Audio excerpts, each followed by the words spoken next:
আসসালামু আলাইকুম গাইস, সবাই কেমন আছেন? আলহামদুলিল্লাহ আমি ভালো আছি। আজকে রান্না করব হলো ইলিশ মাছ দিয়ে ফুলকপি। ইলিশ মাছটা ফ্রিজেই ছিল, আমি নামিয়ে ভিজিয়ে নিলাম। ভিজিয়ে তারপর ভালো করে ধুয়ে নিলাম। ধুয়ে হলুদ লবণের গুঁড়ো মেখে ভেজে নিলাম। ভাজার পর সেই ভাজা তেলেই আমি ওই ফুলকপি, আলু এগুলো একটু হালকা করে ভেজে নিলাম।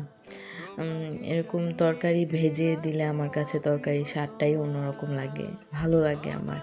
আর এটা আমি আমার নানুকে দেখতাম যে উনি সবসময় যে কোনো তরকারি দিয়ে মাছ রান্না করতো, তখন ভেজে নিত তরকারিটা। যাকে আমার কাছ থেকে খুব ভালো লাগে, তাই ভেজে নিলাম। তারপর কড়াইতে সেই তেলের মধ্যে আর একটু তেল দিয়ে পেঁয়াজ কাঁচামরিচ দিয়ে একটু ভেজে সামান্য পরিমাণে একটু আদা রসুন দিলাম। তারপর হলুদের গুঁড়ো, মরিচের গুঁড়ো, লবণ, একটু টমেটো দিয়ে মশলাটা কষিয়ে নিলাম। কষানোর পর আমি ওই ভাজা ফুলকপি আলু দিয়ে দিলাম, দিয়ে আর একটু কষিয়ে নিলাম।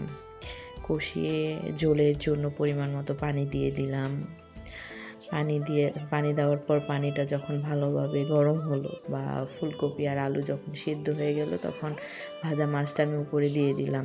ভাজা মাছের সাথে আমি কিছু টমেটোও দিয়ে দিলাম। তারপর যখন ভালো মতো সব কিছুই সিদ্ধ হয়ে গেল, তখন উপরে ধনিয়া পাতাটা ছিটিয়ে দিলাম। তারপর এই যে আমি মাছ দিয়ে ফুলকপি আলু দিয়ে ভাত খেলাম মজা করে, আলহামদুলিল্লাহ।